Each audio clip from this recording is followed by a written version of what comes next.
नमस्कार बच्चों। तो आज से अपन आपके एमएससी फाइनल का फिफ्थ पेपर, भाई एमएससी फाइनल का तो आपका पहला पेपर है, पर जो आपका कोर्स स्कीम है यूनिवर्सिटी का, उसमें ये फिफ्थ पेपर है। 4 पेपर आपने प्रीवियस में पढ़े हैं और 4 पेपर आप एमएससी फाइनल में पढ़ेंगे, ठीक है। तो एमएससी फाइनल का अपना ये पहला पेपर है और एनुअल स्कीम के अकॉर्डिंग बात करते अपन, जो अपना कोर्स स्ट्रक्चर है वो अपना फिफ्थ पेपर है। हालांकि मैं अभी एक्सप्लेन कर दूंगा आपको, ठीक है। तो आज से अपन एडवांस क्वांटम स्टार्ट करने जा रहे हैं। बहुत ही इंपॉर्टेंट पेपर है बच्चों, और सबसे ज्यादा बढ़िया पेपर माना जाता है एडवांस क्वांटम मैकेनिक्स को। तो बहुत ही शानदार तरीके से अपन पढ़ेंगे और बहुत डिटेल में एनालिसिस करते हुए पढ़ेंगे। आप लोगों का एमएससी प्रीवियस का लगभग सभी यूनिवर्सिटीज का रिजल्ट आ चुका है, और जहां तक मुझे अंदाजा है आरयू का आ चुका है, ब्रिज का आ चुका है, मत्स्य का आ चुका है। आई थिंक अभी शेखावाटी यूनिवर्सिटी का रिजल्ट नहीं आया है। तो रिजल्ट तो अपने आप आ जाएगा, उसके लिए आप निश्चिंत रहिए और अब एमएससी फाइनल पढ़ना प्रारंभ कर दीजिए, ठीक है। अभी डॉक्टर के शर्मा सर और डॉक्टर लोकेश कुमार जांगिड़ सर आपको solid state and statistical physics पढ़ा रहे हैं, और मैं आपको एडवांस क्वांटम मैकेनिक्स पढ़ाऊंगा। सॉलिड स्टेट वाला पेपर अपना चल रहा है, आई थिंक इसमें पल यूनिट हो चुकी है। और सर यूनिट की बात करें तो सॉलिड में, और जो आपका पेपर का नाम है अभी मैं बताऊंगा थोड़ी देर बाद, statistical physics and solid state. तो पहले अपन ने सॉलिड स्टेट फिजिक्स स्टार्ट किए हैं, तो वहां पे वो चल रही है और एक यूनिट भी कंप्लीट हो चुकी है। तो आप ज्वाइन कर ले, चाहे आप ऑनलाइन माध्यम से ज्वाइन करना चाहते हैं तो ऑनलाइन ज्वाइन कर लीजिएगा, ऑफलाइन आप ज्वाइन करना चाहते हैं तो ऑफलाइन ज्वाइन कर लीजिएगा। ये जो डेमो क्लासेस हैं आपको यूट्यूब चैनल पे भी प्रोवाइड करवाई जाएगी, ठीक है। यूट्यूब चैनल पे जो क्लास आएगी वो रिकॉर्डेड आएगी, और क्लास जो चलेगी लाइव वो एप्लीकेशन में चलेगी। मैं पहले ही बता देता हूं कि जो अपना कोर्स है पेड कोर्स है भाई, बाद में कई सर आपने पहले नहीं बताया, तो पहले ही बता देते हैं भैया, जो एक कोर्स है अपना वो पेड कोर्स है, ठीक है। फीस वगैरह के बारे में भी अपन बात करेंगे डिटेल से। तो आज जो अपनी चर्चा का मुख्य उद्देश्य है वो है एमएससी फाइनल, और एमएससी फाइनल में आपका एक पेपर चल रहा है, सेकंड पेपर आज से अपन स्टार्ट करने जा रहे हैं, ठीक है। फिर जैसे 2 पेपर कंप्लीट होंगे नेक्स्ट 2 पेपर आपके स्टार्ट कर दिए जाएंगे। अब एमएससी फाइनल में बढ़िया परसेंटेज बना ली होगी आप लोगों ने, जो अपने पास स्टूडेंट पढ़े थे, चाहे आरयू, ब्रिज, मत्स्य, कोटा, शेखावाटी, किसी भी यूनिवर्सिटी का बच्चा हो, जिन जिन के रिजल्ट आगे उन बच्चों से बात हुई है, अपने बच्चों ने टॉप भी किया है, सब्जेक्ट में मार्क्स भी बहुत बढ़िया आए हैं, ठीक है। तो अब यही परंपरा एमएससी फाइनल में भी जारी रखनी है। और बच्चों एमएससी को अपने को एमएससी के तरीके से करना चाहिए भाई। एकेडमिक है तो अपने को नॉलेज होनी चाहिए। एमएससी होने के बाद जब कभी आप सोसाइटी में बैठते हैं, किसी आप एजुकेशनल कम्युनिटी में बैठते हैं, तो आपकी वैल्यू होनी चाहिए। और वैल्यू कब होगी? जब आपको बहुत बढ़िया नॉलेज होगी, ठीक है। तो बहुत ही सिस्टमेटिक ढंग से प्रीवियस वन जो बच्चे अपने पास पढ़े वो अपने को जानते हैं, और जो पहली बार इस वीडियो को देखेंगे, जो बच्चे नहीं जानते हैं, तो उनको मैं बता देना चाहता हूं कि बहुत सिस्टमेटिक ढंग से पढ़ाएंगे और कंप्लीट सिलेबस पढ़ाएंगे। जयपुर में सिस्टम ऐसा भी है कि 5 साल के सोल्ड पेपर पढ़ा दिए जाते हैं। तो बच्चों 5 साल के सोल्ड पेपर पढ़ना वो एमएससी करने का उद्देश्य नहीं है। अपन पढ़ते हैं, कोई भी यूनिट अपन पढ़े तो उस यूनिट के बारे में अपने को डिटेल में नॉलेज होनी चाहिए कि आखिरकार क्यों पढ़ी जा रही है, क्या इसका सिस्टम है, क्या स्ट्रक्चर है, कौन कौन से इसके टॉपिक्स हैं, क्या सभी टॉपिक्स अपने कंप्लीट हुए नहीं हुए, ये बहुत ज्यादा इंपॉर्टेंट है। और अपन कंप्लीट टॉपिक पढ़ाएंगे भाई, उस बात के लिए आप निश्चिंत रहिए और शानदार मजा आएगा आपको। 8-10 क्लास आपको यूट्यूब पे भी प्रोवाइड की जाएगी, तो यहां से आप डेमो देख सकते हैं। बाकी क्लासेस जो है लाइव वो एप्लीकेशन पे चलेगी, ठीक है। किसी को नहीं सर में तो पहले दिन से एप्लीकेशन पे ही पढ़ना है, लाइव क्लास ही लेनी है, तो यहाँ पे आपको स्क्रीन पे नंबर दिख रहे हैं, ये पहले नंबर पे भी कॉल कर सकते हैं, सेकंड नंबर पे भी कॉल कर सकते हैं। सेकंड नंबर पे कॉल करेंगे सीधा कॉल मैं ही उठाऊंगा, फर्स्ट नंबर पे कॉल करेंगे तो यहाँ पे फिर एक कोचिंग स्टाफ के पास जाएगा, वहां से कॉल मेरे को ट्रांसफर होगा। ठीक है, एक ही बात है, किसी भी नंबर पे आप कॉल कर लीजिएगा। ठीक है, तो अगर लाइव देखनी है तो लाइव क्लास आपको एप्लीकेशन पे मिल जाएगी। ठीक है, और प्रीवियस के जो बच्चे पढ़े हुए उनको तो डेमो की विशेष कोई आवश्यकता नहीं है। तो बहुत ही शानदार पेपर है। तो आज से अपन स्टार्ट करने जा रहे हैं एडवांस क्वांटम मैकेनिक्स।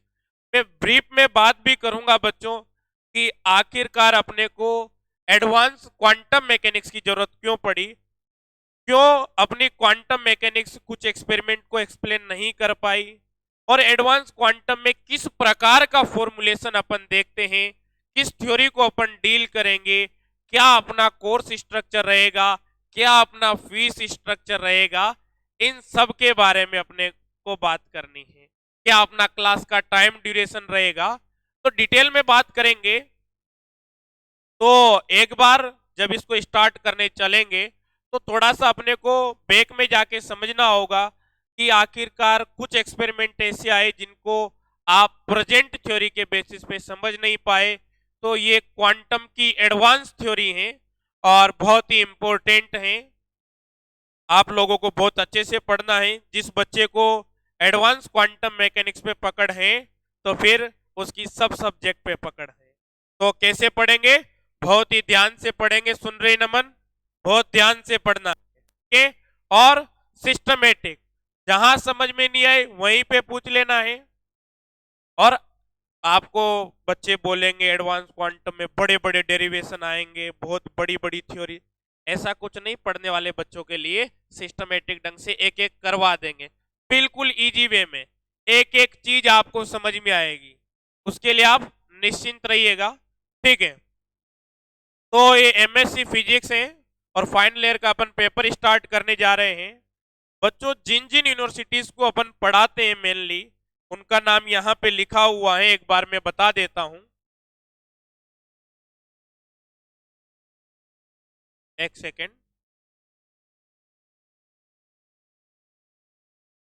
ठीक है, तो जिन यूनिवर्सिटीज को अपन पढ़ाते हैं उसमें Rajasthan university, Brij university, Matsya university, Shekhawat university, Kota university, Ganga Singh university, और यहाँ पे अपन बात करते हैं भाई मोहनलाल सुखाड़िया यूनिवर्सिटी, एमडीएसयू और जेएनवीयू।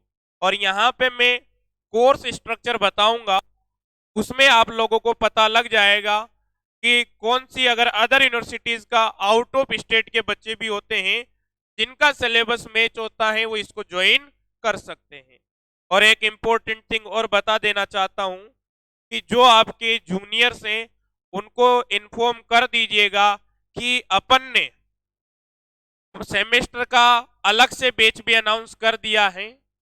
फर्स्ट सेमेस्टर से ही अपन ने स्टार्ट किया है, तो सेमेस्टर का अलग से सेपरेट बैच भी चलेगा। तो जो भी आपके कॉन्टेक्ट में आप बता दीजिएगा, ये अच्छा माध्यम है, इस वजह से मैंने आपको बताना उचित समझा है। ठीक है, तो और जो बच्चे आप में से कुछ ऐसे होंगे जो एमएससी नहीं कर रहे होंगे पर एमएससी कर चुके होंगे, वो क्या अपनी नॉलेज को इम्प्रूव करना चाहते हैं। हर बैच में 5 से 7 बच्चे ऐसे होते हैं जो अपनी नॉलेज को इम्प्रूव करना चाहते हैं, कहीं पे टीचिंग कर रहे होते हैं, तो वो भी इस एडवांस क्वांटम मैकेनिक्स के कोर्स को ज्वाइन कर सकते हैं। ठीक है भाई, तो अब एक बार अपन एडवांस क्वांटम मैकेनिक्स के बारे में थोड़ा समझते हैं, फिर कोर्स स्ट्रक्चर को बारे में अपन बाद में समझेंगे। अब पहले कोर्स स्ट्रक्चर समझ लें। पहले एक बार ऐसा करते हैं कि एमएससी फाइनल का जो इन यूनिवर्सिटीज के बच्चे हैं आपका कोर्स स्ट्रक्चर क्या है उसके बारे में थोड़ा सा समझ लेते हैं। ठीक है भाई, तो यहां पे ये आपका पेपर 5th है, इसका पूरा नाम जो है advance quantum mechanics and introductory quantum field. ये आपका 5th पेपर है, 4 पेपर आप प्रीवियस में पढ़ चुके हैं, ये आपका पेपर नंबर 5th है। टोटल आपके 8 पेपर है, 4 प्रीवियस में, 4 फाइनल में, ठीक है। आपका जो 6th पेपर है बच्चों, वो है न्यूक्लियर फिजिक्स, बहुत ही प्यारा पेपर है, ठीक है। और आपका पेपर 7 है statistical and solid state physics. तो ये आपका चल रहा है, लगभग इसमें 12-13 क्लास हो चुकी हैं और लगभग 1 यूनिट कंप्लीट होने को है। तो डिले ना करे और इस बैच को परचेज कर ले। ये बैच आपका एप्लीकेशन पे चल रहा है। सर कौन से एप्लीकेशन पे चल रहा है तो वो भी बता देता हूं, फिजिक्स ऑनलाइन बाय के सर। ये प्ले स्टोर पे एप्लीकेशन है, डाउनलोड करके आप डायरेक्ट भी परचेज कर सकते हैं या हमसे कांटेक्ट करके भी परचेज कर सकते हैं, चॉइस इज योर्स, ठीक है। और माइक्रोवेव एंड इलेक्ट्रॉनिक्स, बहुत सी यूनिवर्सिटीज में यहाँ पे ऑप्शनल पेपर के रूप में प्लाज्मा भी होता है, बट जो ये वीडियो देख रहे हैं मैं सभी से कहना चाहूंगा कि आप सब माइक्रोवेव ही चूज करेंगे, ठीक है, क्योंकि प्लाज्मा में इतने बच्चे नहीं होते हैं और फिर बच्चों को के लिए बैच चलाया जाता भी नहीं है। भाई माइनॉरिटी के लिए कौन पढ़ाएगा फिर प्लाज्मा को, पूरा पेपर है। तो सबको क्या सेलेक्ट करना है भाई, ये ऑप्शनल है, इसमें प्लाज्मा भी दिया जाता है। तो यहाँ पे आप क्या चूज करेंगे, जो आपका 8 पेपर है माइक्रोवेव इलेक्ट्रॉनिक्स ही चूज करेंगे। सर आप इसको चूज करने के लिए क्यों बोल रहे हैं, क्योंकि मेजोरिटी इसको चूज करती है और जो मेजोरिटी होती है जाहिर सी बात है उन्हीं के अकॉर्डिंग डिसीजन लिया जाता है। तो ये अपना कोर्स स्ट्रक्चर है और आज अपन स्टार्ट करने जा रहे हैं advance quantum mechanics and introductory quantum field, ठीक है भैया।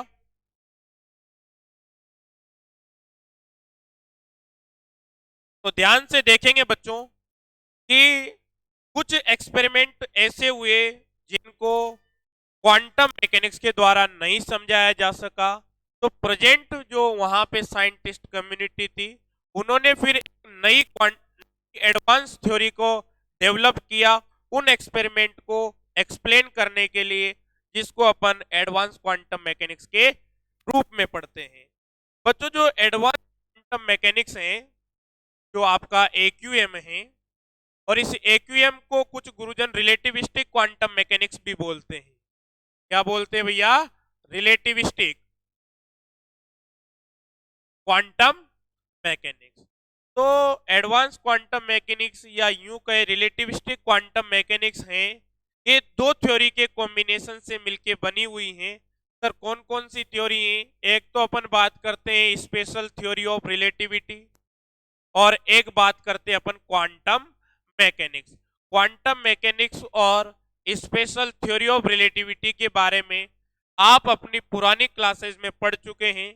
क्वांटम मैकेनिक्स के बारे में आप लोगों ने अपनी ग्रेजुएशन में भी पढ़ा है और पोस्ट ग्रेजुएशन में प्रीवियस में आपका 3rd पेपर क्वांटम मैकेनिक्स ही था। उसी से आगे अपन यहाँ पे बात करेंगे एडवांस क्वांटम मैकेनिक्स में। और स्पेशल थ्योरी ऑफ रिलेटिविटी आप कहीं ना कहीं ग्रेजुएशन में पढ़ चुके हैं, अलग अलग यूनिवर्सिटीज में अलग अलग ईयर में होती है। BSc के में अपने राजस्थान यूनिवर्सिटी के अकॉर्डिंग बात करें तो BSc फर्स्ट ईयर में फिजिक्स में दी हुई है आपके मैकेनिक्स वाले पेपर में, और BSc सेकेंड ईयर में भी आपको पढ़नी पड़ती है, ठीक है।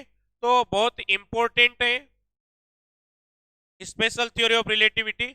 और बच्चों ये जो दोनों की दोनों थ्योरीज हैं अपने अपने रीजन में वेल डिफाइंड है, अपने अपने जो इनकी क्राइटेरिया है उसमें दोनों वेल डिफाइंड है और दोनों को आगे भी एक्सप्लेन किया गया है।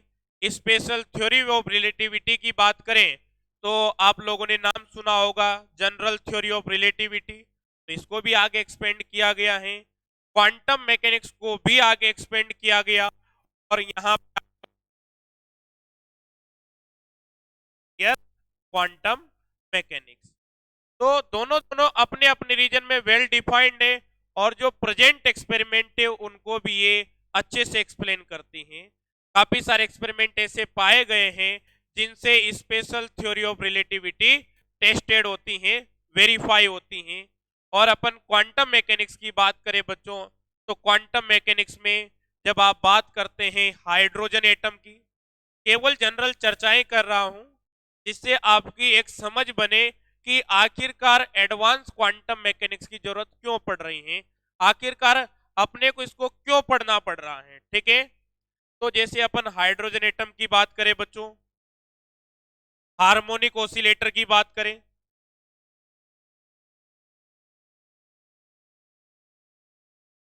हार्मोनिक ऑसिलेटर की बात करें, अमोनिया मॉलिक्यूल की बात करें,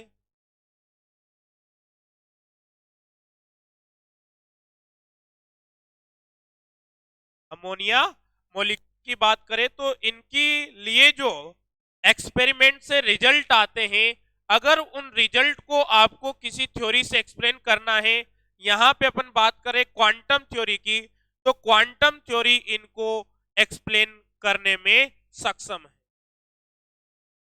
जो एक्सपेरिमेंट रिजल्ट है उनको थ्योरेटिकली भी आप क्या कर सकते हैं, एक्सप्लेन कर सकते हैं। भाई कोई भी थ्योरी जब प्रपोज की जाती है तो एक्सपेरिमेंट से रिजल्ट आते हैं, और आप जानते हैं बच्चों कि एक्सपेरिमेंट से जो रिजल्ट आते हैं वो ट्रू होते हैं। फिजिक्स का काम क्या होता है, एक थ्योरी को डेवलप करना ताकि उस थ्योरी के माध्यम से उन समझाया जा सके। तो क्वांटम मैकेनिक्स इनको बहुत अच्छे से समझाने में सक्षम है। बट कुछ एक्सपेरिमेंट ऐसे हुए जिसको ना तो एसटीआर से समझाया जा सका, ना क्वांटम मैकेनिक्स से समझाया जा सका। बच्चों आप जानते हैं कि क्वांटम मैकेनिक्स का यूज कब किया जाता है और एसटीआर का यूज कब किया जाता है, और नहीं भी जानते तो कोई बात नहीं, मैं बता ही रहा हूं। कोई भी पार्टिकल, कोई भी पार्टिकल जिसकी स्पीड सी के कंपेरेबल है, कोई भी पार्टिकल जिसकी स्पीड सी के कंपेरेबल है, इस प्रकार की पार्टिकल की मोशन को बच्चों आप जानते हैं न्यूटन्स लॉ ऑफ मोशन से नहीं समझाया जा सकता। तो इसके लिए फिर नया फॉर्मुलेशन दिया गया, और इसको एक्सप्लेन करने के लिए जो थ्योरी डिजाइन अपन ने, उसको आप स्पेशल थ्योरी ऑफ रिलेटिविटी कहते हैं। तो स्पेशल थ्योरी ऑफ रिलेटिविटी को कब अप्लाई करते हैं बच्चों, कोई पार्टिकल, ध्यान से सुनिएगा, अब क्लासिकली बात कर रहे हैं, अभी क्वांटम अगर आपके माइंड के पिक्चर में नहीं है तो क्लासिकल पार्टिकल की ठीक ठाक साइज होती है, और वो पार्टिकल अगर सी के स्पीड ऑफ लाइट के कंपेरेबल स्पीड रख रहा है तो इसको डील करने के लिए आप किसका यूज करते हैं, इस रिलेटिविटी का यूज करते हैं। सर क्वांटम मैकेनिक्स जो है ये प्रकृति की सूक्ष्म स्वरूप को बताने के लिए यूज की जाती है, माइक्रो लेवल पे नेचर को एक्सप्लेन करने के लिए यूज की जाती है। इसका मतलब अगर किसी पार्टिकल की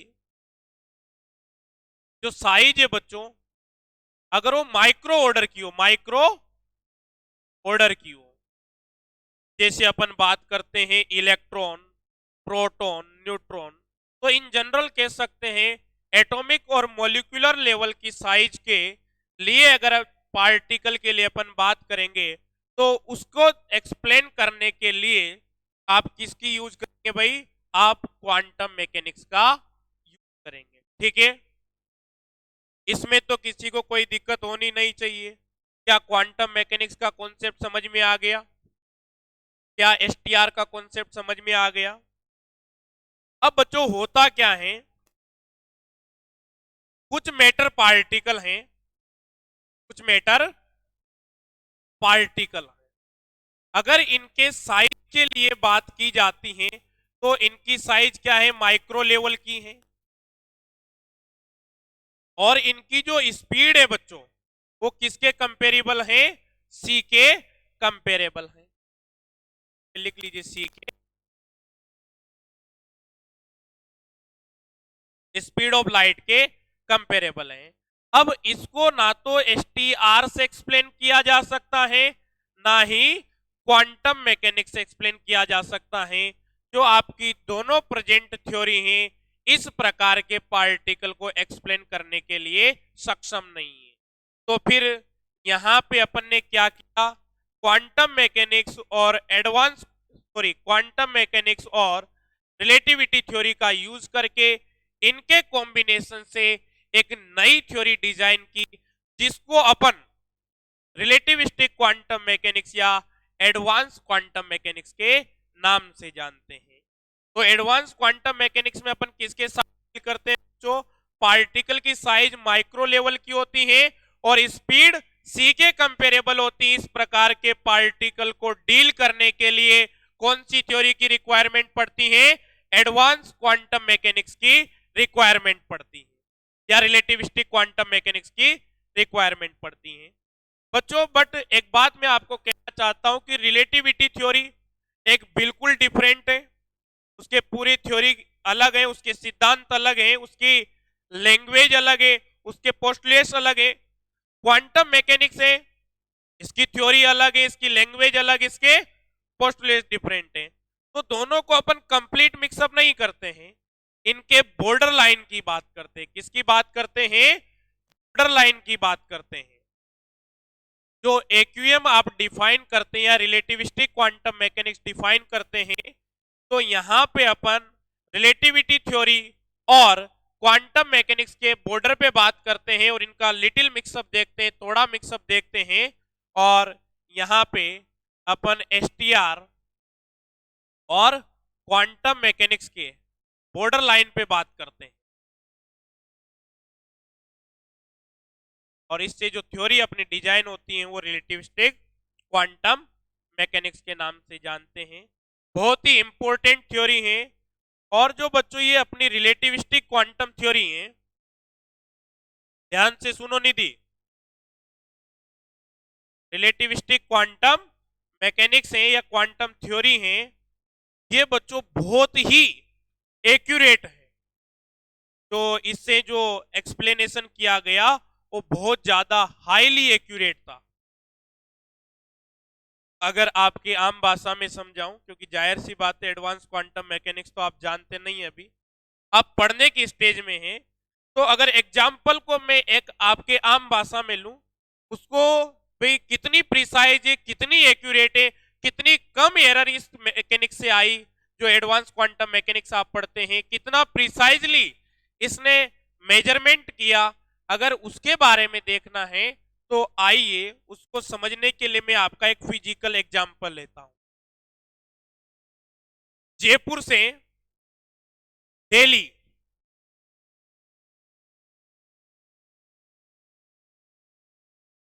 के बीच में आपने डिस्टेंस मेजर की, और बच्चों जो डिस्टेंस का मेजरमेंट है ये बहुत आइडियल इक्विपमेंट से किया गया है। आइडियल किया गया है, तो जाहिर सी बात है एरर की कोई पॉसिबिलिटी नहीं है। आइडियल इक्विपमेंट का इसीलिए नाम लिया है। अभी आपने एक्सपेरिमेंटली क्या कर लिया है? मेजरमेंट कर लिया है। अब आपको ऐसी थ्योरी की रिक्वायरमेंट है जो इसको प्रिसाइजली बता सके। आपने एक्सपेरिमेंटली बता दिया, तो एडवांस क्वांटम मैकेनिक्स जो थ्योरी है बच्चों, अगर इस डिस्टेंस के मेजरमेंट की बात की जाए, तो जो आपने ये डिस्टेंस मेजर की है, इसमें इतनी प्रिसाइजली एक कैलकुलेट करेगी कि इसमें जो एरर होगी, खूब लंबी चौड़ी डिस्टेंस है और ये डिस्टेंस आपने मेजरमेंट की, और इसमें जो एरर आएगी बच्चों अपने एक बाल के बराबर एरर आएगी। एडवांस क्वांटम मैकेनिक्स की सक्सेस की बात करें बच्चों, इसीलिए इतनी ज्यादा पॉपुलर है। कोई भी थ्योरी इतनी पॉपुलर है तो क्यों है? क्योंकि एक्यूरेसी आपको देखिए, आपने एक्सपेरिमेंटली मेजरमेंट की, और जब आप थ्योरेटिकली मेजरमेंट करेंगे एडवांस क्वांटम मैकेनिक्स की सहायता से किसी भी एक्सपेरिमेंट के रिजल्ट को, जहां पे अप्लाई होती हैं, तो वहां पे जो एरर आएगी इतनी लंबी डिस्टेंस को मेजर करने में केवल एक बाल के बराबर एरर आएगी। अब आप सोच सकते हैं कितना एक्यूरेटली मेजरमेंट यहां पे दे रहा है। कौन दे रहा है? Advance quantum mechanics. मैं ये कतई नहीं कह रहा कि एडवांस क्वांटम मैकेनिक्स का यूज करके आप डिस्टेंसेस मेजर करेंगे। क्या मैंने ऐसा कहा? मैंने एक फिजिकल एग्जांपल लिया है, नहीं तो बाद में कई दाकड़ सर ने बताया था। ठीक है, तो मैंने एक समझाने की कोशिश की कि एक्यूरेसी देखिए कितनी ज्यादा, एक बाल के बराबर एरर, मतलब जो यहां पे एरर आएगी वो 1/10⁻11 10⁻10, इतनी कम एरर आएगी यहां पे, कितना, मतलब डेसिमल के बाद 10 to 11 प्लेसेस तक एक्यूरेट वैल्यू दे देती हैं। चलो सर क्वांटम मैकेनिक्स से ही समझाइए, तो समझा देते हैं आपको क्वांटम मैकेनिक्स का यूज करके ही। तो बच्चों अगर अपन बात करते हैं इलेक्ट्रॉन के स्पिन मैग्नेटिक मोमेंट की, इलेक्ट्रॉन के लिए अगर अपन स्पिन मैग्नेटिक मोमेंट की बात करते हैं, आपने अपनी क्लासेस में पढ़ा होगा, ठीक है। तो इलेक्ट्रॉन के लिए स्पिन मैग्नेटिक मोमेंट की बात करते हैं बच्चों, तो और यहां पे क्या लिखा जाता है, E/2m लिखा जाता है। आज ही पढ़ाया था तुम्हें सुबह, ठीक है। तो M/L बराबर GS और यहाँ पे E/2m लिखा जाता है। बच्चों जो इलेक्ट्रॉन के लिए जो ये स्प्लिटिंग फैक्टर होता है वो होता है GS बराबर 2.00। तो जो क्वांटम मैकेनिक्स है बच्चों, जब क्वांटम मैकेनिक्स की आप बात करते हैं तो डेसिमल के बाद, दशमलव के बाद केवल 2 प्लेसेस तक के ही नंबर दे सकती है कौन, क्वांटम मैकेनिक्स। जबकि जब आप एडवांस क्वांटम मैकेनिक्स से बात करते हैं, एक्सपेरिमेंट से जब आप लांदे स्प्लिटिंग फैक्टर के लिए बात करेंगे, इस जीएस को क्या बोलते हैं बच्चों, लांदे स्प्लिटिंग फैक्टर। जब इसकी बात करेंगे तो इसके रिजल्ट आपके आ जाएंगे। बस आपके इक्विपमेंट क्या होने चाहिए, आइडियल होने चाहिए। जब एडवांस क्वांटम मैकेनिक्स से देखा गया तो 0.0025 और इस प्रकार से 10 डेसिमल प्लेस तक, डेसिमल के बाद 10 to 11 प्लेसेस तक एडवांस क्वांटम मैकेनिक्स से एक्यूरेटली मेजर किया जा सकता। मेजर तो सक्सेस के बारे में आप खुद सोच सकते हैं कि इतनी सक्सेसफुल और इतनी एक्यूरेट थ्योरी है रिलेटिविस्टिक क्वांटम मैकेनिक्स। और भी कई पहलू हैं जिनके बारे में जब मैं कोर्स को एक्सप्लेन कर रहा होऊंगा यूनिट वाइज, तब भी मैं चर्चाएं करूंगा कि आखिरकार कुछ थ्योरीज हैं जो क्यों, या जो आपकी क्वांटम मैकेनिक्स की थ्योरी है वो क्यों नहीं लग पाई। जो आप श्रोडिंजर इक्वेशन पढ़ते हैं वो आखिरकार इनको एक्सप्लेन क्यों नहीं कर पाई, क्योंकि जो श्रोडिंजर इक्वेशन आप डेवलप करते हैं बच्चों नॉन रिलेटिविस्टिक केस में ही डेवलप करते हैं। और आप लोगों ने पढ़ा होगा ग्रेजुएशन में, अगर आप इंस्पायर एकेडमी में पढ़े हैं तो बिल्कुल आपने पढ़ा है कि वो सिंगल पार्टिकल सिस्टम के लिए अप्लाई करते हैं। आप किसके लिए, और कौन से केस में, नॉन रिलेटिविस्टिक केस में। क्योंकि क्वांटम मैकेनिक्स से आप बताते आए हैं कि किसी भी मोमेंट पे अगर आपको वेव फंक्शन मिल जाए, किसी भी मोमेंट पे किसी टाइम पे आपको wave function psi R comma T पता लग गया, तो आप अब भविष्य में उस पार्टिकल के साथ क्या होगा उसके लिए कोई भी आपको डेटा कैलकुलेट करना है तो आप इजीली कैलकुलेट कर सकते हैं वेव फंक्शन के माध्यम से, ठीक है। क्वांटम मैकेनिक्स में सब आपने पढ़ा है। तो यहाँ पे अपने श्रोडिंजर डिफरेंशियल इक्वेशन सबकी चर्चाएं मैं करूंगा, बट उनको जब मैं कोर्स एक्सप्लेन कर रहा हूँ ना, यूनिट आपकी जो आपकी 8 यूनिट है उनको एक्सप्लेन कर रहे होंगे, उस दौरान उनके बारे में चर्चा करेंगे। तो जो मैंने यहाँ पे आप लोगों को समझाने की कोशिश की है, क्या ये समझ में आया? अपन कहाँ से लेके चले थे बच्चों, स्पेशल थ्योरी ऑफ रिलेटिविटी और क्वांटम मैकेनिक्स को लेके चले। दोनों के बॉर्डर लाइन के लिए अपन ने बात की, कोई पार्टिकल जिसकी साइज तो माइक्रो लेवल की बट स्पीड सी के कंपेरेबल है, ना तो उसको एसटीआर से एक्सप्लेन किया जा सकता है और ना ही क्वांटम मैकेनिक्स से एक्सप्लेन किया जा सकता है। उसको एक्सप्लेन करने के लिए अपने को एक नई थ्योरी की रिक्वायरमेंट पड़ी, जिसे आप रिलेटिविस्टिक क्वांटम मैकेनिक्स से कहते हैं। और उसकी सक्सेस के बारे में आप लोगों ने अभी देखा है। अगर आप मोटे मोटे तौर पे नोट करना चाहे तो कर सकते हैं, बाकी समझ में आपको प्रॉपर आ गया है। अब थोड़ा सा आगे बढ़ते हैं। हालांकि नोट करने की आवश्यकता नहीं, सब माइंड मेकअप के लिए था कि जिस थ्योरी को अपन पढ़ने जा रहे हैं आखिरकार उसकी रिक्वायरमेंट क्यों पड़ी और उसके अंदर अपन क्या पढ़ने जा रहे हैं। तो बेसिक आइडिया जो फाउंडेशन आप लोगों का तैयार हो चुका है। अब बात करते चार्ट बना के, बच्चों इस डायरेक्शन में चलने पे पार्टिकल की जो साइज है वो डिक्रीज होगी, ठीक है। और इस डायरेक्शन में चलने पे जो पार्टिकल की स्पीड है वो इंक्रीज होगी, ठीक है भैया। तो शुरुआत में अपन क्या बात करते हैं कि पार्टिकल की साइज जो है वो ठीक ठाक है और स्पीड भी नॉर्मल स्पीड है। यहां पे जो स्पीड है बच्चों वो नॉर्मल स्पीड, और साइज की बात करें बच्चों वो भी क्या है, सिग्निफिकेंट है, मतलब क्लासिकल लेवल की है, ठीक है। तो इस प्रकार के जो पार्टिकल है उनको एक्सप्लेन करने के लिए जिस थ्योरी का अपन यूज करते हैं बच्चों उसको आप बोलते हैं क्लासिकल मैकेनिक्स। क्लासिकल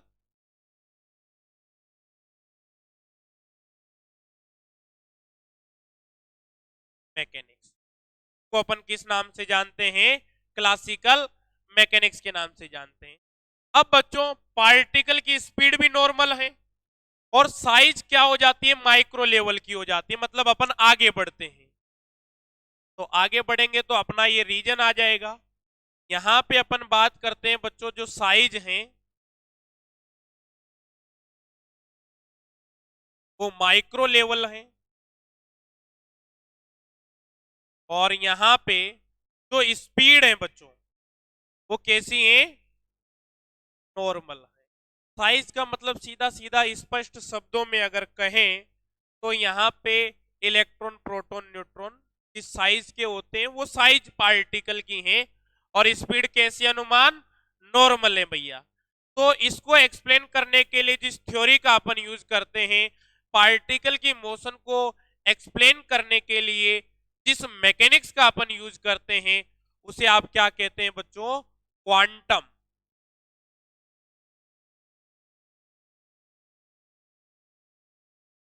मैकेनिक्स कहते हैं। बात समझ में आई नहीं आई? अब अपन आगे बढ़ते हैं। अब क्या करते हैं बच्चों, अपन स्पीड को, साइज को तो ठीक ठाक रखते हैं और स्पीड को स्पीड ऑफ लाइट के कंपेरेबल कर देते हैं। क्या किया निधि आपने, सर आपने यहां पे ना स्पीड जो है वो कंपेरेबल कर दी सी के, और जो साइज है सर वो कितनी है, सिग्निफिकेंट है, मतलब क्लासिकल लेवल की साइज है, ठीक है। तो अब यहां पे पार्टिकल की स्पीड बहुत ज्यादा है, किसके कंपेरेबल है, सी के कंपेरेबल है, और साइज जो वही है जो क्लासिकल मैकेनिक्स में नॉर्मल ऑब्जेक्ट आप देखते हैं वही साइज है। तो इसको एक्सप्लेन करने के लिए क्लासिकल मैकेनिक्स के जो प्रेजेंट रूल थे बच्चों क्या हो गए, फेल हो गए। तो फिर इसको एक्सप्लेन करने के लिए नई थ्योरी डिजाइन की जिसको आप अल्बर्ट आइंस्टाइन की स्पेशल थ्योरी ऑफ रिलेटिविटी, या जनरल अपन बात करें तो रिलेटिविटी थ्योरी उन्होंने डेवलप की। तो यहां पे अपन किसका यूज कर, इसमें इस पार्ट को किस नेम से क्लासिफाई करेंगे, रिलेटिविटी थ्योरी।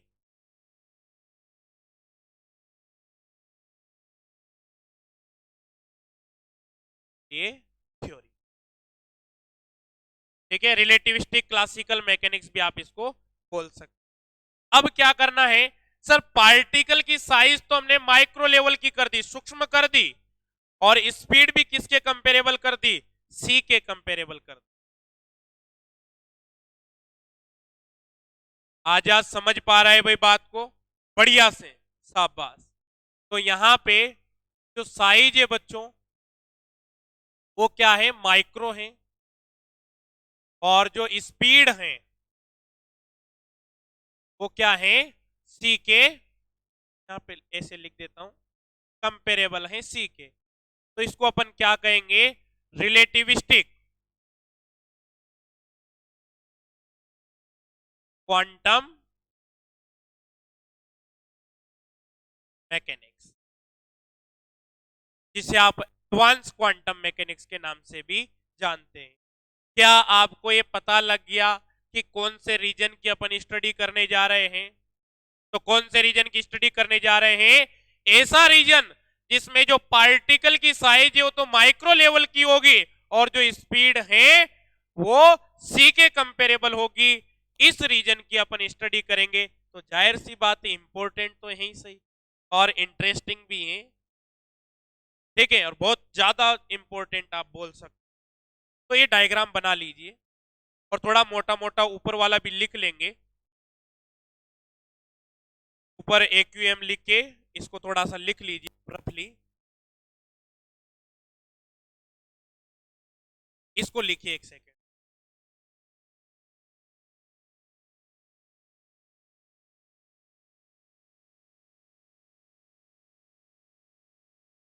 सा बना लीजिए, special theory of relativity quantum mechanics, अगर आप लिखना चाहें तो दिस इज, ये जरूरी नहीं है भाई, दिस इज नॉट कंपल्सरी। आप अपने को समझने के लिए था केवल कि आपको समझ में आना चाहिए, ठीक है। बाकी मैंने काफी सारी बातें की हैं यहाँ पे, आप केवल ये डायग्राम बना लीजिए फाइनली, ये इंपॉर्टेंट है डायग्राम।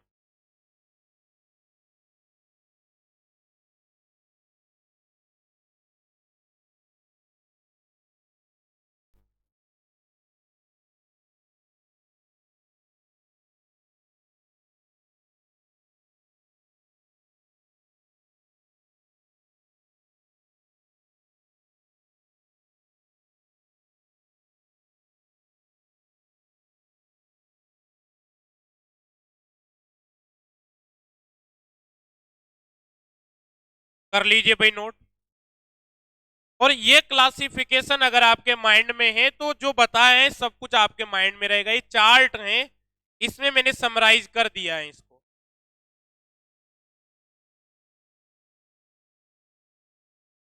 और अब रेगुलर पढ़ाई चालू कर दीजिए और 5 से 7 दिन आपको अभी यूट्यूब पे क्लास प्रोवाइड करवाई जाएगी, ठीक है। तो यूट्यूब पे क्लास प्रोवाइड कराने का जो टाइमिंग है अपन शाम का रखेंगे, डेली आपको क्लास वहां पे प्रीमियर हो जाया करेगी, ठीक है। अब वो टाइमिंग पता लग जाएगा आपको अभी थोड़ी देर बाद, जब यूट्यूब पे अपने आप प्रीमियर जाएगी उसी टाइम को फिक्स कर देंगे और आपको लगातार वहां पे क्लासेस मिलती रहेगी। और एक बात, अपने जो दोस्त हैं जिस भी कॉलेज या यूनिवर्सिटी में आप पढ़ते हैं अपने बैचमेट्स को क्लास का लिंक जरूर शेयर कर दीजिए।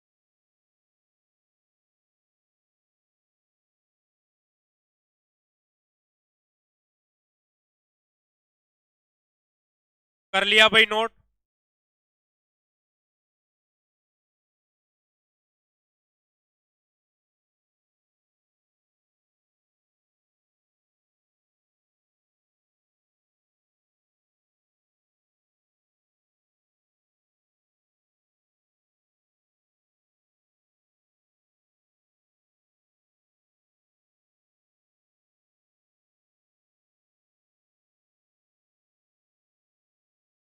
ठीक है, तो आइए बच्चों अपन कोर्स स्ट्रक्चर को समझ लेते हैं, कौन कौन से यूनिट अपने सिलेबस में हैं और किस तरीके से अपन पढ़ना प्रारंभ करेंगे, ठीक है भाई।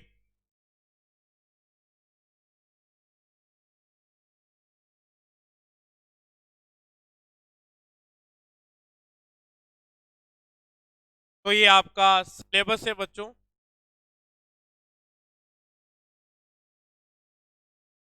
ठीक है। जो पहली 4 यूनिट की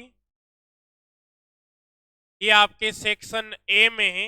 अगर राजस्थान यूनिवर्सिटी के अकॉर्डिंग बात करें, राजस्थान यूनिवर्सिटी में 8 यूनिट चलती हैं। बाकी मैं बात करूं ब्रिज यूनिवर्सिटी की तो ब्रिज का तो सेम है। अगर अपन मैं बात करता हूँ शेखावाटी यूनिवर्सिटी की, मत्स्य यूनिवर्सिटी, कोटा यूनिवर्सिटी की, सिलेबस यही है, ले देखे यही 8 यूनिट जो आपको पढ़नी है। अब वो यूनिट में आपके क्लासिफिकेशन, किस यूनिवर्सिटी में 5 यूनिट है, किस यूनिवर्सिटी में 4 यूनिट है, तो वो आपको टेंशन नहीं लेना है, सिलेबस वही है।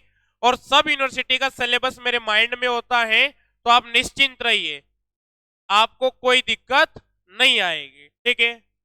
अब सबसे पहले जो अपन बात करते हैं बच्चों, पहली यूनिट जो अपनी है वो स्कैटरिंग थ्योरी की हैं, और ये नॉन रिलेटिविस्टिक यहाँ पे अपन मैकेनिक्स पढ़ेंगे। ठीक है, नॉन रिलेटिविस्टिक क्वांटम मैकेनिक्स का एक पार्ट है। तो लास्ट एमएससी प्रीवियस में जब आप क्वांटम मैकेनिक्स पढ़ के आए थे तो आपने नॉन रिलेटिविस्टिक क्वांटम मैकेनिक्स पढ़ी थी। वहीं से अपन स्टार्ट करेंगे, और अपन स्टार्ट करेंगे जो पहली यूनिट है, बहुत ज्यादा इंपॉर्टेंट है बच्चों, और यहां से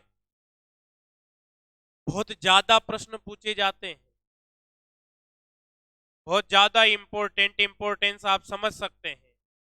जब आपको मैं पढ़ाऊंगा तो नंबर ऑफ क्वेश्चन बताएंगे, तो आपको पता लगेगा कि इसकी यूनिवर्सिटी के एग्जाम के अकॉर्डिंग इसका जो वेटेज है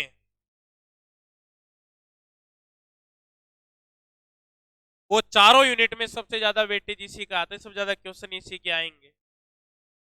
ठीक है, तो स्कैटरिंग थ्योरी है बच्चों, और स्कैटरिंग बहुत ही इंपॉर्टेंट थ्योरी है। यहाँ पे कोई भी आपका एटम होता है, मॉलिक्यूल होता है, अगर उस टारगेट पार्टिकल के इंटरनल स्ट्रक्चर के बारे में अपने को जानना है तो वहां पे अपन स्कैटरिंग थ्योरी का यूज करते हैं। आप लोगों को डिटेल में स्कैटरिंग थ्योरी जब पढ़ाऊंगा तब बताऊंगा। आज की क्लास में स्कैटरिंग के बारे में बात करने लग गए तो फिर बहुत ज्यादा टाइम इस पे चला जाएगा। तो यहाँ पे स्कैटरिंग की इंपॉर्टेंस भी बताऊंगा, आखिरकार क्यों जरूरत पड़ी उसके बारे में बताएंगे, और डिफरेंट डिफरेंट टाइप की स्कैटरिंग के बारे में अपन पढ़ेंगे। ठीक है, फिर अपन बात करेंगे relativistic formulation and Dirac equation की। बच्चों आप जानते हैं श्रोडिंजर ने क्वांटम मैकेनिक्स में किसी भी पार्टिकल के एक्सप्लेन करने के लिए Schrödinger differential equation the, but Schrödinger differential equation जो है वो नॉन रिलेटिविस्टिक केस में ही वैलिड है और सिंगल पार्टिकल के लिए ही वैलिड है। जब रिलेटिविस्टिक केस की बात की जाती है, और बात करूं अगर मैं बोर सोमरफील्ड मॉडल की जो आपने पढ़ा हुआ है, तो बोर सोमरफील्ड मॉडल में जब एक्सप्लेन करने की बारी आई तो श्रोडिंजर उसको एक्सप्लेन नहीं कर पाया। हालांकि जो नई आप इक्वेशन पढ़ते हैं रिलेटिविस्टिक फॉर्मूलेशन के अंदर, वो आप इक्वेशन जो पढ़ते हैं बच्चों क्लेन गॉर्डन इक्वेशन पढ़ते हैं, क्लेन गॉर्डन इक्वेशन। तो जो क्लेन गॉर्डन इक्वेशन है जिस स्वरूप में इसे आप देखते हैं, इसको सबसे पहले श्रोडिंजर ने ही बताया था, बट श्रोडिंजर जो बोर सोमरफील्ड मॉडल के रिजल्ट्स थे उनको एक्सप्लेन नहीं कर पाया। बाद में क्लेन और गॉर्डन साइंटिस्ट थे, इन्होंने एक्सप्लेन कर दिया, तो जो पूरा का पूरा क्रेडिट गया वो किसको गया, वो क्लेन गॉर्डन को गया, और इस इक्वेशन को क्लेन गॉर्डन इक्वेशन के नाम से भी जाना जाता है। हालांकि श्रोडिंजर ने, अगर यहाँ पे थोड़ी सी चर्चा करूं तो आप लोगों ने एक फॉर्मूला पढ़ा होगा रिलेटिविस्टिक फॉर्मूला एनर्जी का, ई स्क्वायर बराबर P square C square plus M nought square C की पावर 4। ये फॉर्मूला पढ़ा होगा, और यहाँ पे एनर्जी को ऑपरेटर की फॉर्म में, मोमेंटम को ऑपरेटर की फॉर्म में लिख के इसको जब एक्सप्लेन करेंगे, आप सिंप्लीफाई करेंगे, तो क्लेन गॉर्डन इक्वेशन का जो स्वरूप है उसमें कन्वर्ट हो जाती हैं। बट जो श्रोडिंजर साइंटिस्ट थे वो उस थ्योरी को समझा नहीं पाए, उन रिजल्ट्स को समझा नहीं पाए, तो फिर श्रोडिंजर ने इस पे काम करना ही बंद कर दिया, और फिर ये इक्वेशन फेमस हुई क्लेन गॉर्डन के नाम से। तो पूरा का पूरा क्रेडिट किसको गया, क्लेन एंड गॉर्डन को किया, क्योंकि वही इसको एक्सप्लेन कर पाए हैं। ठीक है, तो यहाँ पे ये एक्चुअल फॉर्म नहीं है, निकलती यहीं से क्लेन गॉर्डन इक्वेशन में आगे आपको बताऊंगा। हालांकि आप एनर्जी का ऑपरेटर जानते हैं, यहाँ पे आयोटा एच बार डेल अपॉन डेल टी लिखते हैं आप, वो बाद में अपन डिटेल में एक्सप्लेनेशन करेंगे कि किस प्रकार से क्लेन गॉर्डन इक्वेशन आती हैं। यहाँ पे मोमेंटम का आप ऑपरेटर जानते हैं, स्क्वायर करके लिखेंगे, इसको सिंप्लीफाई करेंगे, बट मेरा इंटरेस्ट उसमें जाने का नहीं है। जब अपन बात करेंगे टॉपिक की तब वहां पे आपको बताएंगे। फिर जब क्लेन गॉर्डन इक्वेशन के बारे में बात करते हैं बच्चों, तो क्लेन गॉर्डन इक्वेशन जो है ये केवल बोसोन पार्टिकल के लिए ही वैलिड है। फर्मियन पार्टिकल को क्लेन गॉर्डन इक्वेशन से नहीं समझाया जा सकता है। तो फिर अपन आगे चल के डिराक इक्वेशन की बात करते हैं, और जो डिराक इक्वेशन है बच्चों बहुत ज्यादा इंपॉर्टेंट है और उसके माध्यम से इनको समझाया गया है। फिर आगे और भी चर्चाएं अपन करेंगे, डिराक स्पिनर्स की चर्चाएं करेंगे, और बात करेंगे अपन यहाँ पे अगर थर्ड यूनिट की सिमेट्रीज ऑफ डिराक इक्वेशन, तो यहाँ पे अपन चार्ज कॉन्जुगेशन सिमेट्री की बात करेंगे, पेरिटी कॉन्जुगेशन सिमेट्री की बात करेंगे, टाइम रिवर्सिबल सिमेट्री की बात करेंगे अपन, और फिर इन तीनों को एक साथ अगर देखें तो सीपीटी थ्योरम वगैरह के बारे में अपन बात करेंगे। ठीक है, ये अपना थर्ड यूनिट का डिस्कशन का पॉइंट रहने वाला है। और क्वांटम थ्योरी ऑफ रेडिएशन की बात करें, मैंने लिखा हुआ है क्यूईडी, क्वांटम इलेक्ट्रोडायनामिक्स। तो आप जानते हैं कि इलेक्ट्रोडायनामिक्स के अंदर आप इलेक्ट्रॉन वगैरह के बारे में बात करते हैं, चार्ज पार्टिकल के बारे में बात करते हैं, बट वहां पे चार्ज पार्टिकल की जो स्पीड होती है वो नॉर्मल स्पीड होती है, और वहां पे आप चार्ज को पॉइंट की फॉर्म में ही कंसीडर करते हैं, क्योंकि वहां पे आप चार्ज लेते हैं 1 कूलाम, 2 कूलाम, 3 कूलाम, इस प्रकार से लेते हैं। बट एक इलेक्ट्रॉन के चार्ज की बात करें तो एक इलेक्ट्रॉन का चार्ज कितना होता है, -1.6 × 10⁻19 कूलाम। तो अगर यहां से चार्ज में इसका डिवाइड कर दिया जाए, Q बराबर यानी फॉर्मूला सीखा है, तो नंबर ऑफ इलेक्ट्रॉन कितने होंगे, 10⁻18, 10⁻19 नंबर ऑफ इलेक्ट्रॉन होंगे। और फिर अगर वो इस इलेक्ट्रॉन की स्पीड c के कंपेरेबल हो जाए तो फिर आप उसको क्लासिकल इलेक्ट्रोडायनामिक्स में नहीं समझा सकते। फिर उसके लिए अपन क्वांटम फील्ड थ्योरी डिफाइन करेंगे और क्वांटम इलेक्ट्रोडायनामिक्स की डिटेल में डिस्कशन किया जाएगा। तो जो इलेक्ट्रोडायनामिक्स चार्ज पार्टिकल की बात आते सीधा आप इलेक्ट्रोडायनामिक्स के पास जाते हैं। तो क्लासिकल इलेक्ट्रोडायनामिक्स आप पढ़ते हैं और आप लोगों ने एमएससी प्रवेश में पढ़ा है। फिर यहाँ पे अपन फोर्थ जो यूनिट है वो क्वांटम इलेक्ट्रोडायनामिक्स है। बहुत ही इंपॉर्टेंट और इंटरेस्टिंग थ्योरी है क्वांटम इलेक्ट्रोडायनामिक्स। फिर अपन सेक्शन बी की बात करते हैं बच्चों, और सेक्शन बी में भी आपके 8 यूनिट हैं। तो यहाँ पे इसमें फिफ्थ यूनिट जो है आपके स्केलर एंड वेक्टर फील्ड के बारे में है। तो यहाँ पे बच्चों अपन स्केलर और वेक्टर फील्ड के बारे में बात करेंगे। स्केलर फील्ड से यहाँ पे मेरा जो सीधा सीधा तात्पर्य है वो ये कि यहाँ पे अपन लेग्रांजियन की बात करेंगे, हैमिल्टोनियन की बात करेंगे। तो यहाँ पे लेग्रांजियन डेंसिटी की अपन बात करेंगे। आप लोगों को मैंने पढ़ाया था कि लेग्रांजियन क्या होता है। लेग्रांजियन जो होता है काइनेटिक एनर्जी और पोटेंशियल एनर्जी का डिफरेंस ही तो होता है, और हैमिल्टोनियन की बात करें तो kinetic energy plus potential energy. तो इनसे रिलेटेड जो फील्ड है उसको अपन ने स्केलर फील्ड के लिए बोला है, और यहाँ पे अपन स्केलर और वेक्टर फील्ड के बारे में इस यूनिट में डिटेल में स्टडी करेंगे। और भी टॉपिक हैं इनमें, ऐसा नहीं केवल इतना सा ही है, पूरे टॉपिक्स हैं, डिटेल में पूरा सिलेबस है, तो उसको एक्सप्लेन करने में तो फिर काफी टाइम अपना चला जाता। और जाहिर सी बात है जब आपने वो टॉपिक्स पढ़े हुए हैं ही नहीं तो आपके समझ में भी ऐसा नहीं आता, तो कोई इंपॉर्टेंस नहीं था। मैंने केवल यूनिट का थोड़ा थोड़ा आपको आइडिया होना चाहिए। ठीक है भाई। फिर अपन मल्टी बॉडी सिस्टम के बारे में बात करेंगे। तो जो अपनी श्रोडिंजर डिफरेंशियल इक्वेशन है केवल सिंगल पार्टिकल सिस्टम के लिए ही वैलिड है। जब एक से ज्यादा पार्टिकल होंगे तो उनको एक्सप्लेन करने के लिए भी अपने को एक नई थ्योरी की रिक्वायरमेंट होगी, जिसे आप यहाँ पे रिलेटिविस्टिक क्वांटम मैकेनिक्स के नाम से जानते हैं, और यहाँ पे अपन उनके बारे में पढ़ेंगे। ठीक है।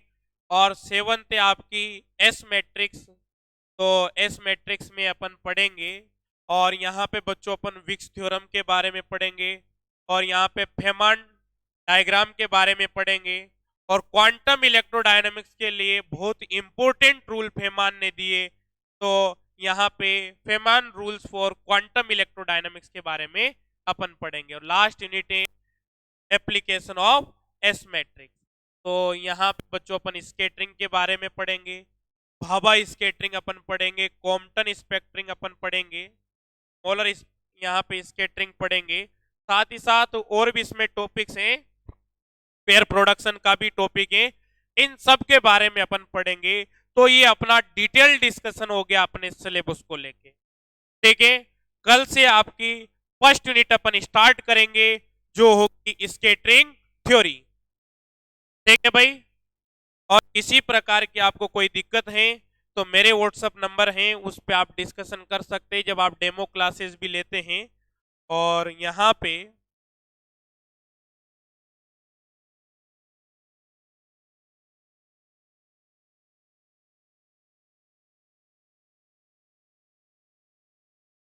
ये नंबर लिखे हुए हैं मेरे पे, आप व्हाट्सएप पे डिस्कशन भी कर सकते हैं।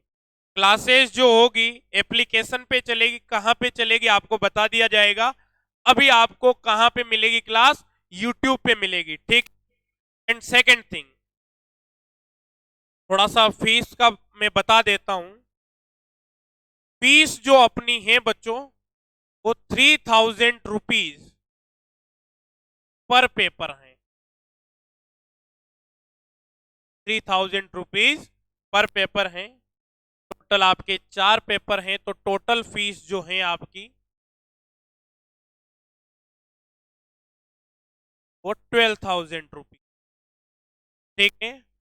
प्रॉपर आपका बैच अभी सॉलिड स्टेट फिजिक्स का और स्टेटिस्टिकल का आपके एप्लीकेशन पे चल रहा है।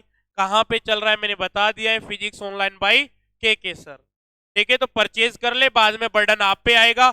और एक बात विशेष, पिछली बार तो आपका सिलेबस कम हो गया था, इस बार ना कोविड है ना किसी प्रकार का प्राकृतिक प्रकोप है, और आपके जो एग्जाम की बात करें तो वो भी जून में ही कंप्लीट हो चुके थे। तो जो सिलेबस आएगा बच्चों वो कंप्लीट आएगा, और आपको मिनिमम 6 यूनिट तो पढ़नी ही पड़ेगी। तो इसीलिए अभी से पढ़ना प्रारंभ कर दीजिए, अदरवाइज एमएससी में बैक और फेल बहुत होते हैं, ठीक है। राधे राधे।